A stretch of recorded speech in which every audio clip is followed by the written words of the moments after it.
Welcome to week 13 of the FrankenScrap Crochet Along, and this week we're making the forked cluster stitch. So this is a really dense, pretty stitch that just looks like rows of forked stitches. So to make this square, you're going to be starting with a foundation chain of 43. So to start this stitch, we're going to make straight away the forked cluster stitch. So you're going to yarn over, and in the fourth chain from your hook, we're going to start the stitch. Now, unlike most other stitches I make, the turning chain is not going to count as our first stitch. Okay, so we've yarned over and inserted our hook into the fourth chain from our hook, and we're going to pull up a loop. Now we're going to yarn over and insert our hook into the next stitch. Yarn over, pull up a loop. You've got 5 loops on your hook. Now we're going to yarn over, pull through 3 loops, yarn over, pull through 3 loops. And that is your forked cluster. So that first forked cluster counts as the first stitch of the row. So I'm just going to put a stitch marker into the top. Yarn over. We're going to start the next forked cluster in the same stitch that we finished the last one. Okay, so back into that stitch we just finished with, yarn over, pull up a loop, yarn over, insert your hook into the next stitch, yarn over, pull up a loop.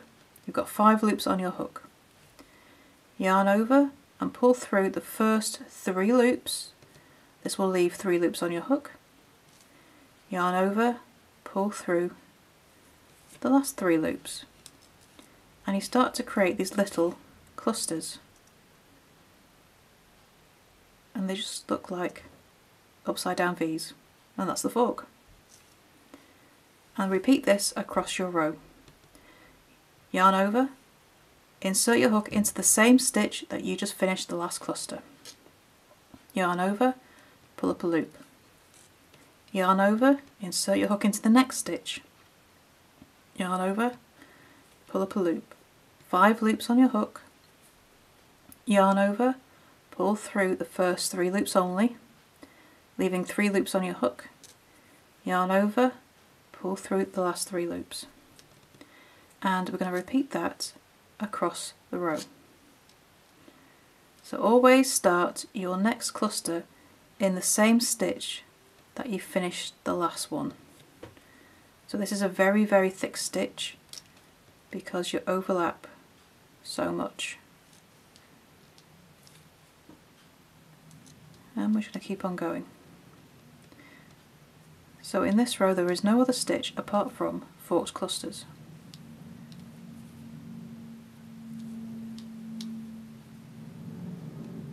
Pull through 3, pull through 3. And you just keep going with this until the end of the row. Oops, my yarn has a knot in it, get rid of that.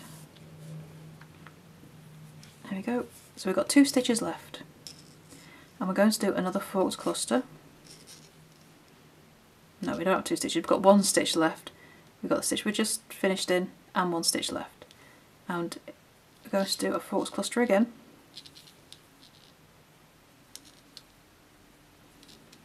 And to finish the row in the same stitch that we just finished in, so the very last stitch of the row, we're going to make a double crochet. And we have to do that to make sure our stitch count stays even.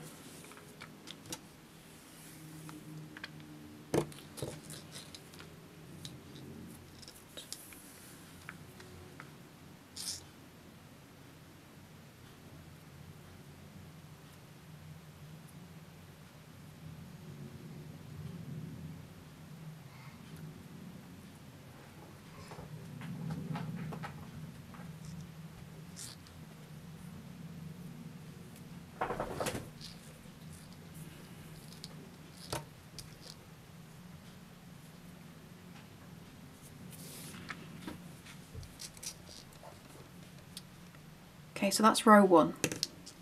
So once you've completed your double crochet, you're going to turn and chain 1.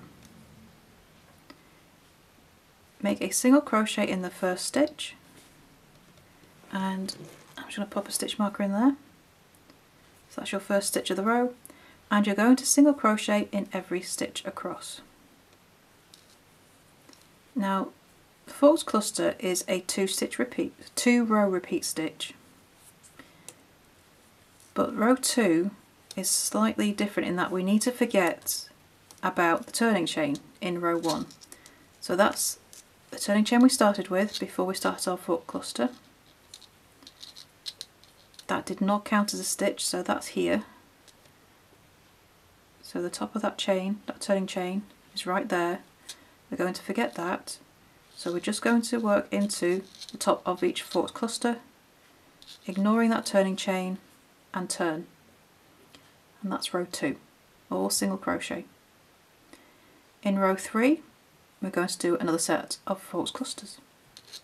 So to start, we've turned and we're going to chain 1, and we're going to go straight away into a forked cluster. So into the first stitch, you yarn over, into the first stitch, pull up a loop, yarn over, into the next stitch, pull up a loop, and finish the forked cluster exactly the same way as in row 1. We're going to repeat that all the way across.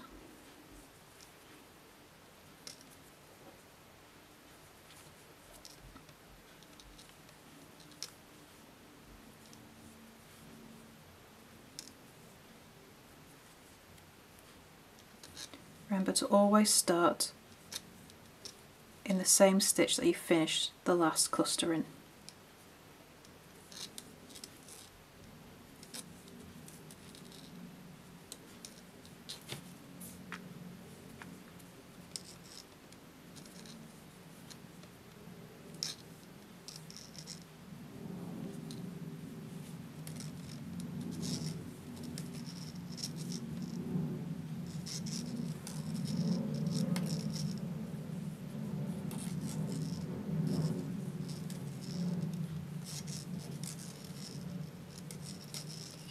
So I've done 4 clusters right to the end of the row, including finishing one in that final stitch, and to make sure we keep our stitch count even, you're going to make a double crochet in that last stitch.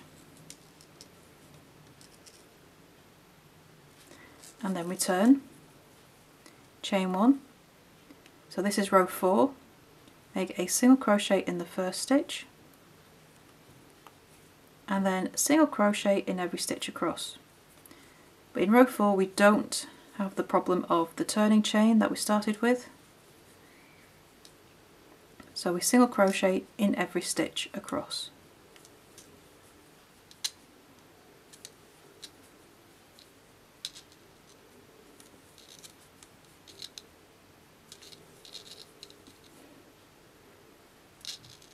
Forgot to mark my stitch, never mind.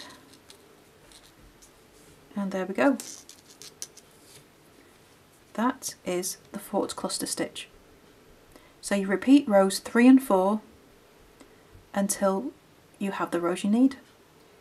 So to finish your forked cluster piece, you're going to be repeating rows 2 and 3 until you have a total of 20 rows. Once you finish row 20, you can cut off and weave in your ends, and then it's time to join this piece to the rest of your FrankenScrap. If you need to see where this piece goes, you can click the link beneath this video to see the layout and how this piece attaches.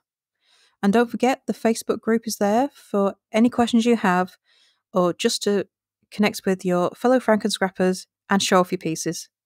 The link is beneath this video. So thank you for joining in, and I shall see you next time for the next piece. Bye for now.